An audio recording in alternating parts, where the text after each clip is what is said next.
Welcome to the Kahler podcast. This one's going to be a little different, kind of special. No viewer comments today, and the reason why is because Gary's got a quick trip to California he's got to make, so we're doing this one kind of off the cuff. Yeah, well, I'm going to be gone for a few days over the weekend, and I'll be back on Monday or Tuesday. Yeah, and we are going to let you know part of why he's going there, but this particular podcast is all about that guitar hanging in the middle right there that is now gutted. So we are doing this guitar to benefit Glenn Tipton of Judas Priest's Parkinson's Foundation nonprofit.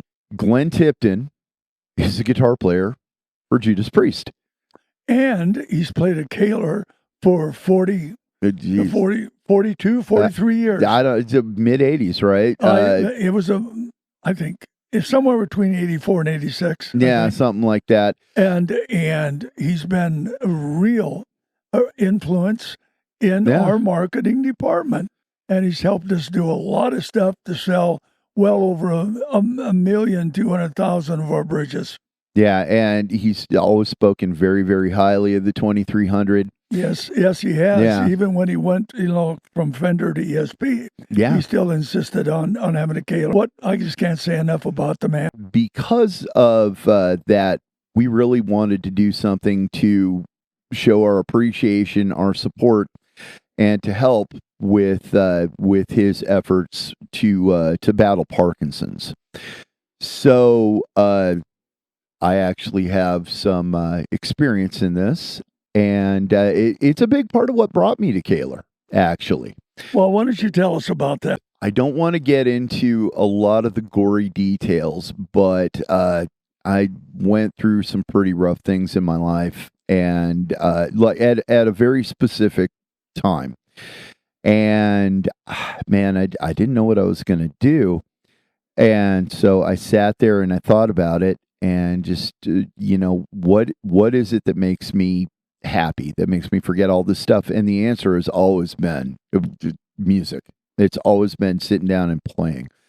So I decided that I wanted to take my passion for guitar and try to spread some joy in the world. And then I met somebody, became really good friends, and I found out her daughter was real sick. What was her problem? What was she sick of? Wow. Okay, she has 9 rare diseases. 4 of them oh my God, are terminal. 4 of them have a maximum life expectancy of 10 years. This little girl is in so many medical journals. There's a team of doctors that works on her.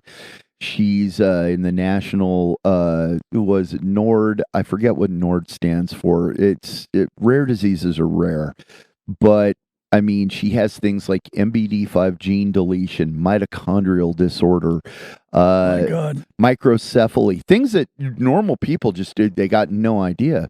So what did you actually do for her? Well, it all started out, believe it or not, with the guitar right next to the Tipton one. I went over one day at the beginning of the pandemic, and in Louisiana, people will have a glass door in front of their regular door. Wow. And it was painted with these bright geometric shapes. So I asked my friend, what is the story with this? And she said her daughter drew something on the wall. She was about to do what parents do and say, you can't draw on the wall.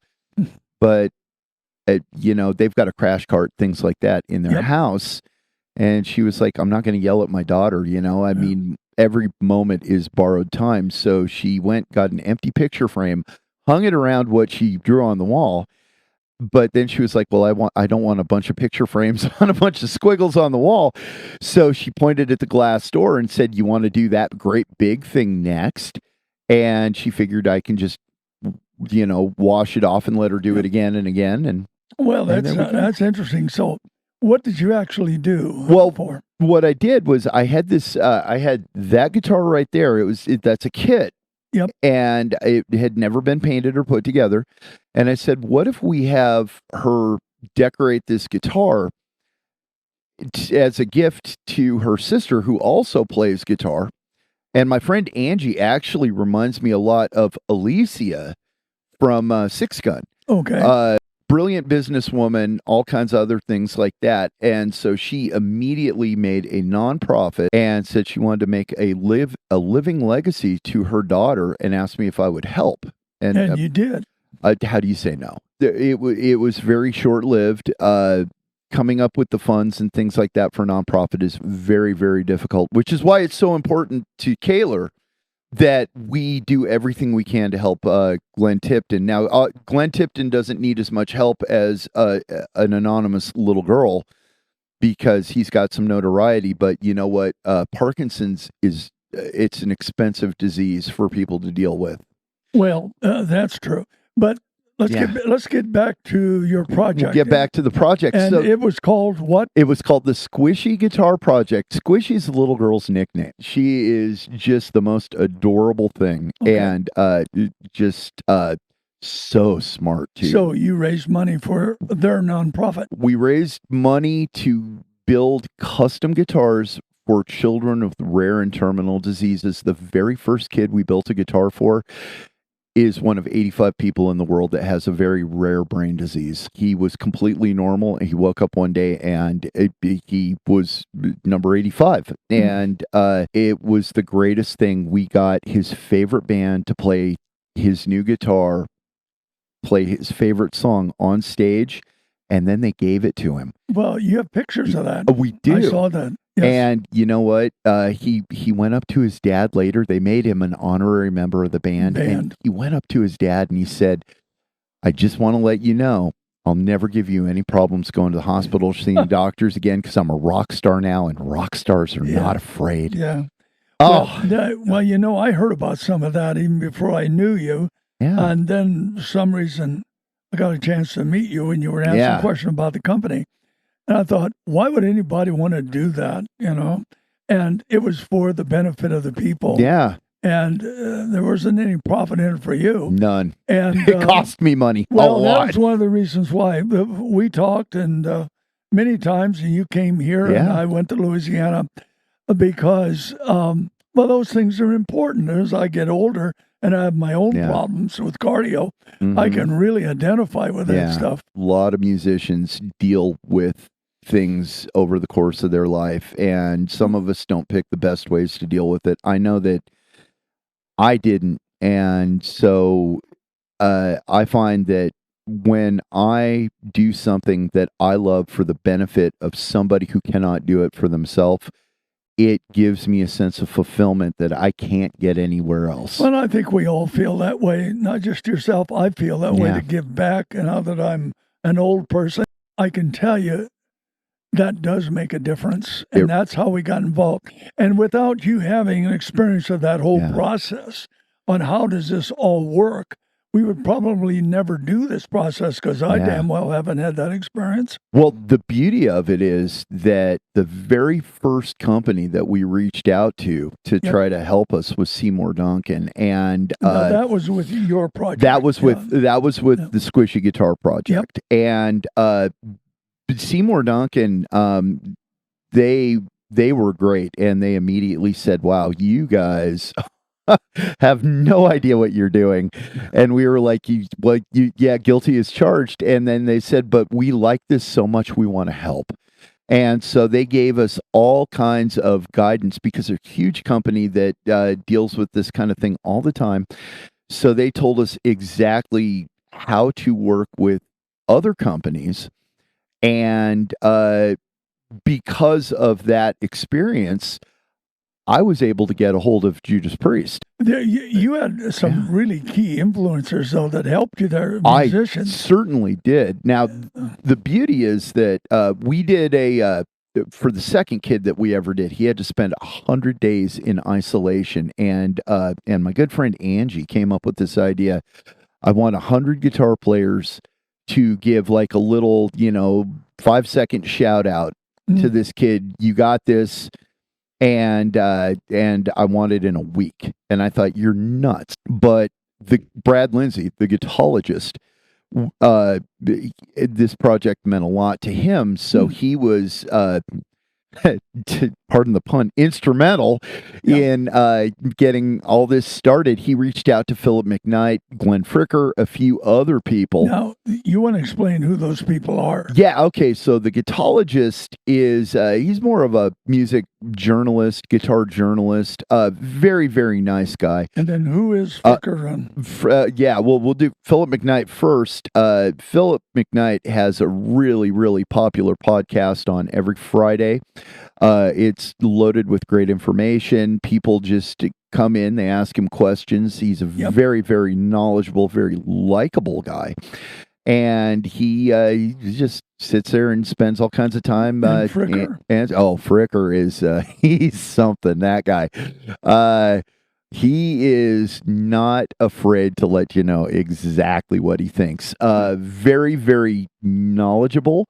More a recording guy than a player. And how did this all help you with what you were doing? The guitologist and Philip McKnight actually reached out to the guitar community and said, we would like for you guys to do this, and we've only got a week.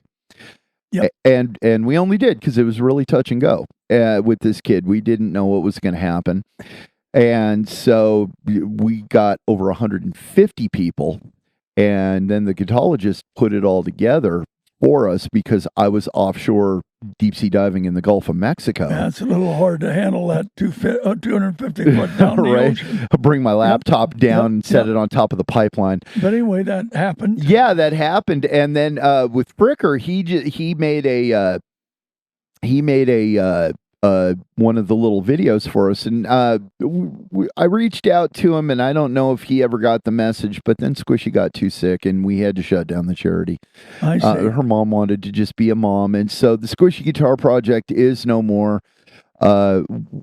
We only ever did 3 kids, but part of her legacy now is this whole Tipton thing, because it is a continuation, and the fact that we can take the spirit of that entire thing and bring it here to Kahler, which this is now Kahler's a company, it's a business and all that stuff, but we care about more than just the bottom line. Well, you got to have a bottom line or you won't be in business anymore. Exactly. And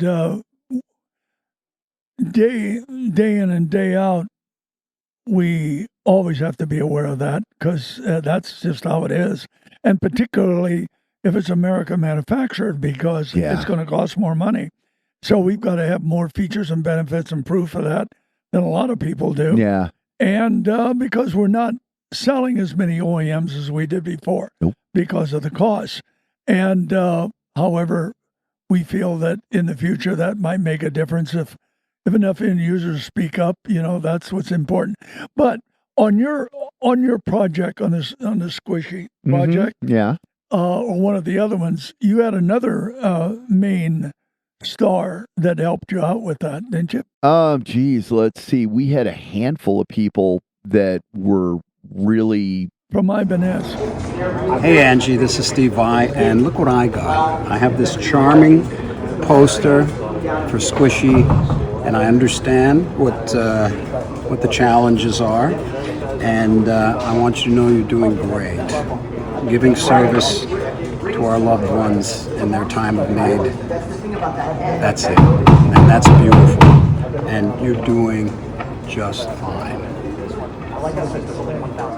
Yeah, wow. Okay, let me collect my thoughts because this was such a big deal. Okay, one thing for just a little bit of background here is that we've all seen the pink ribbons for breast cancer awareness, or the puzzle piece ribbons for autism, things like that. Well, there are awareness ribbons for just about everything, and that guitar right there, the one inspired by Squishy, all the colors on there are only her awareness ribbon colors. I see. Including the zebra tuner. Zebra is rare disease. I had no idea. Yeah. So anyway, what we did for Squishy was the last guitar that we did, and we swirled it like a Steve Vai guitar. And at the time, Squishy was really, really battling some stuff. It was so bad. and touch and go. And I talked to my friend Angie, and she said, I can't do this anymore. I just need to focus on my daughter 100%. I'm having a hard time. Well, at that time, Steve Vai was coming to town. Yep. And I mean, I really did. I Steve Vai'd this guitar up. And so Steve Vai came to town, and I got in and I explained to him what was going on. Explain. That's not that easy to do, to get to Rockstar. Actually, so how in the heck did that happen? Actually, in this case, it was pretty easy. I bought what they call the Evo Experience package, and that gets you in before the show, and he's going to come out and he can answer some questions and things like that. And so he came out, and his sons were running the thing, and they said, if you have anything for Steve to sign, put it on this table. And I walked up to the son that said that and said, this is a special circumstance. Could you make an exception? I explained it, and he was like, yeah, absolutely. Then the other son came out, saw me holding this poster, and said, hey, that goes over there. And I was like, I already said to your brother. And he was like, oh, okay then. And then Steve came out. I explained it to him. So you actually were able to talk directly to him. I was actually able to talk directly to Steve. Yep. And I said, would you do me a favor? Would you please sign this to Squishy? But can I take a little video of you giving her mom some words of encouragement, because she's really struggling right now. She's having so much problems with all this pressure. And Steve, once again, proved that of all the Steve Vais in the world, he is the Steve Vai-iest. Well, I can tell you, I know Steve Vai from the 1700s, you know. Yeah. And well, he's a neat guy. He really is. I knew him before he got famous, and he's got a real great sense of humor too. Yes, he does. He's I think that one of the funniest things I've ever heard to him describe himself is he looks like an upside down question mark with hair. I haven't heard that, but yeah. Anyway, but you were able to meet him. He got behind it, and what happened? You know what? I think I'll insert it in this video here, just so that you guys can see, and you know what? I'll give you some links too if you guys want to watch this stuff. Watch us swirl this guitar, other things like that. It was really, really cool. Well, I think that says a lot for rock stars too. It really does. But like anything else, they got a lot of gatekeepers, and you're going to have to figure out how to find who, and in this case, his sons agreed, and that was great. They really did, and you know what? That brings us right back to Judas Priest. Yes, now, it does. Now, I will say Judas Priest, and I will say Glenn Tipton. We're not going to name the manager because that person probably wants to remain fairly anonymous, so nobody bugs them. But the thing is that Judas Priest management has been fantastic. Well, and we know Glenn Tipton pretty well from Kahler, so we have the contacts through here to meet with. And I know the concert's going to take place here in a couple of weeks. Yep, and you know what? I think it's time to spill the beans. Well, spill them. Okay, so part of what Gary's doing in California is he's picking up Glenn Fricker. Glenn Fricker is going to be here to help the world's biggest Judas Priest fan, Glenn Fricker. And he doesn't mind telling you that. No, he is. We wanted the help of somebody extremely vocal, and I was like, I got just the guy. Right before I accepted this position and came here, I sent out emails to a bunch of different influencers and magazines and things like that. Fricker was the only one that got back, and he said, wow, that's really cool. Don't exactly know what it is you want me to do. And I said, I want you to be aware because I'm going to be asking you for something in the future. And he said, well, let me know. Yeah, I can see his long hair going left and right. And a few special words he uses. Oh yeah, and he's got over 500,000 followers now. Yeah, he's coming up on I think 600,000. He's going to give away a $3,000 amp head when all we can say about that is that's expanding everybody's community. That's kind of what we want to do. Well, It is, because you know what? At the end of the day, when you get past people fighting over who makes the best pickup or who makes the best bridge or who makes the best guitar. No, we know who makes the best bridge. Oh, duh. Yeah, thank you. Yeah. That'd be Paul F. Stroh, right? Oh, yeah. Kidding. And we also put Americans to work. That's important. And their sons and their got grandkids at this point. After almost 50 years. Yeah, I get it. There are a lot of people that they've never played a cam bridge, so they don't understand the cam bridge.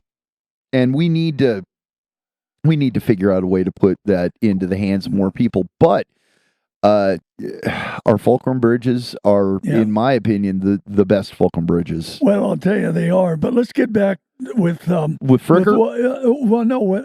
What we're doing with Judas Priest. With Judas Priest, yeah. So because you're going to be showing some pictures or a little video here. Yeah, some stuff. Yeah, the Black Strat up there that's in pieces right now. What's going on with it is we're making a replica of Glenn Tipton's 78 Black Fender Strat. Absolutely. And it has DiMarzio Super Distortions, but we reached out to DiMarzio and they were like, for Glenn, absolutely, man. They sent us, this is the 50th anniversary of the DiMarzio Super Distortion, the very first replacement guitar pickup ever. We want to thank Larry for that.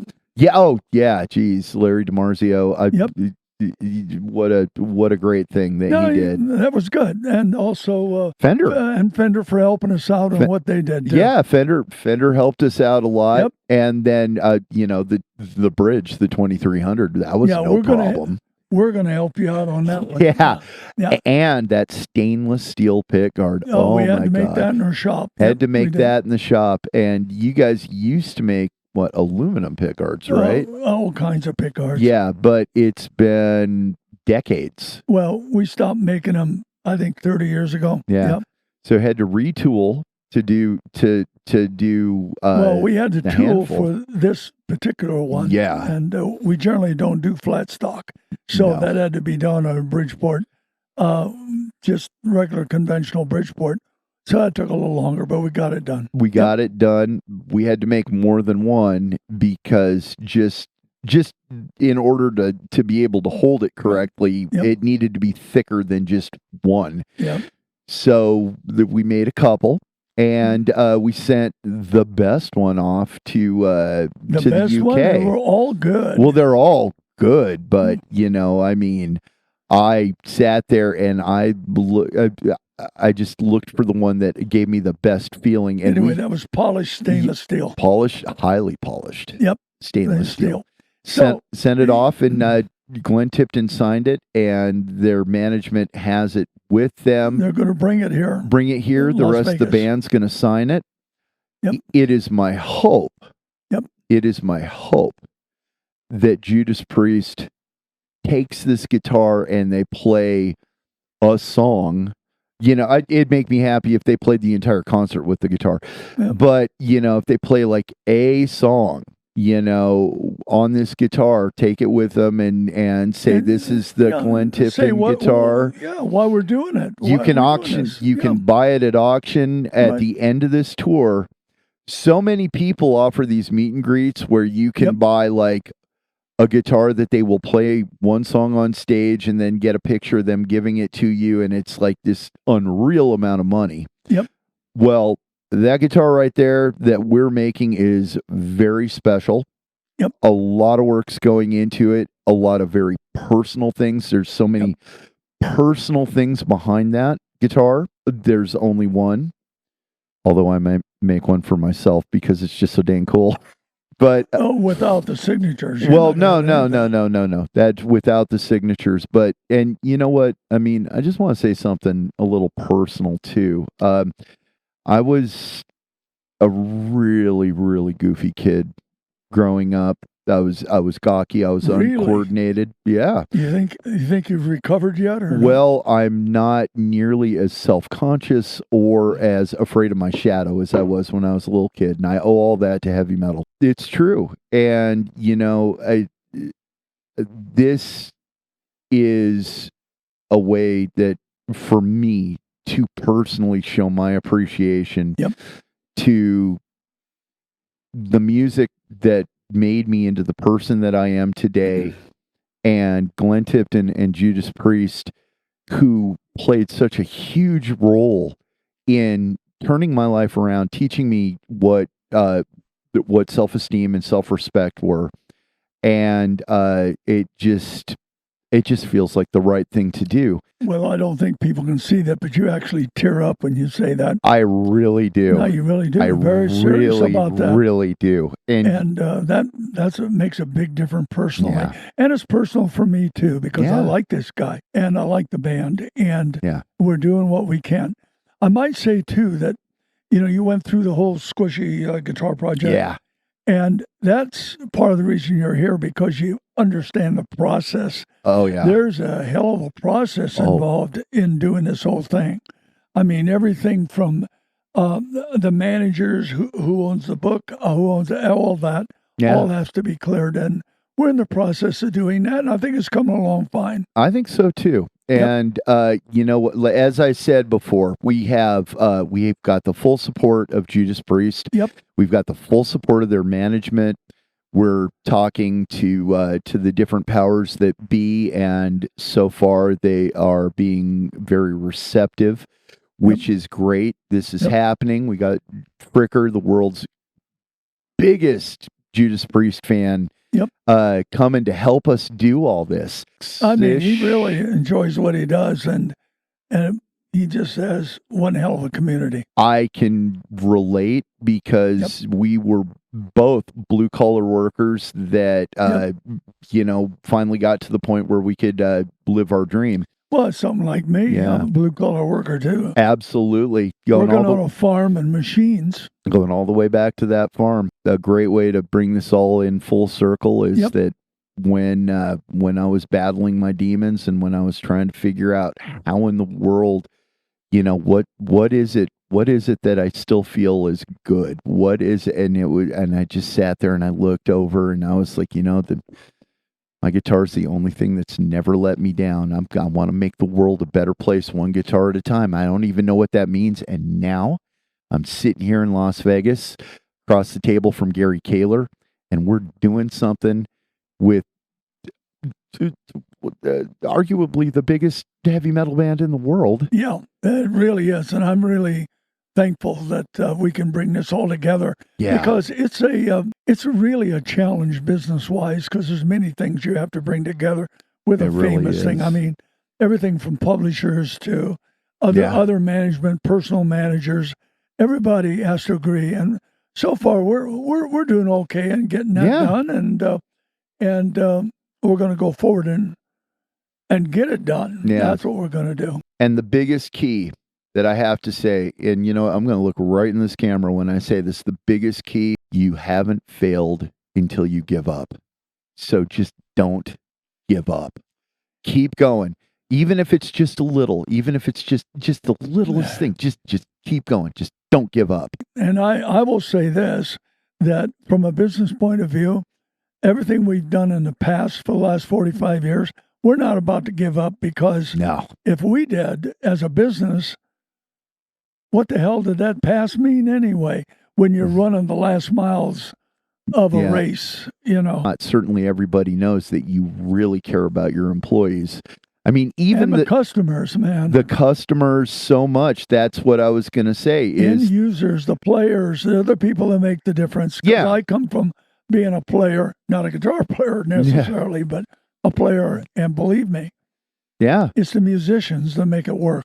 There's so many people out there that don't have any experience with this company, don't know just how much Gary cares, and part of the reason I'm here too is because I care, and he saw that. And we do everything we can for our customers. And you know what? Every guitar player out there, every bass player, hell, every ukulele player, we make a ukulele bridge, is a potential customer. And you know what? Part of the family, They are. Part of the family, man. Yep. Yeah. I know that I just appreciate all the networking we've done with everybody from, Larry DiMarzio to Duncan to Bender to many, many other people. Yeah. Then we got to coordinate that with our own employees and then coordinate it also with our well-known musicians that play our stuff. Yeah. So it's all one big family. We would like to think the family had a few million in it. So, well, you know what? We've sold over 1 million bridges. So if everybody's got at least $1, there's at least $1 million in the family. One thing I'm really interested in is your comments on this kind of a podcast. Yeah. This is kind of really different. This is very different. And it's kind of really down basic personal stuff, but also, and that's the reason we're doing this with Judas Priest. Yeah, so that is really our big thing right now. This is a test. We're seeing it, do you guys want to hear this personal stuff? Do you want to hear more technical stuff about the bridges? What do you want? Because there's so much more that we could say, but we don't want to we don't want to bore you guys. And you know what? When we've got the musicians coming in and hanging out and cutting up and having fun, that's great too. We're always going to do that. As this place comes together, it's quite an effort that we're all involved in putting this place together. Right now, that's taking up the lion's share of our time. But as soon as we can, we'll be doing a lot of very technical maintenance videos for the bridges. We'll do that, and I think that you're going to show some of the assembly on this special guitar. Oh, on the special guitar, absolutely. Yep. I've got big plans, and we just are waiting for approval. So that we can make sure that it's all nice and legal, and we can just do it. Oh, I think it'll be. That's no doubt about it. But that's it. All right. Well, that feels like a pretty good place to stop. So until next time, I've been Eddie Kernan. And I'm Gary Kahler. And hey, thank you. And let it get back to us. We're interested in what you got to say. See you next week.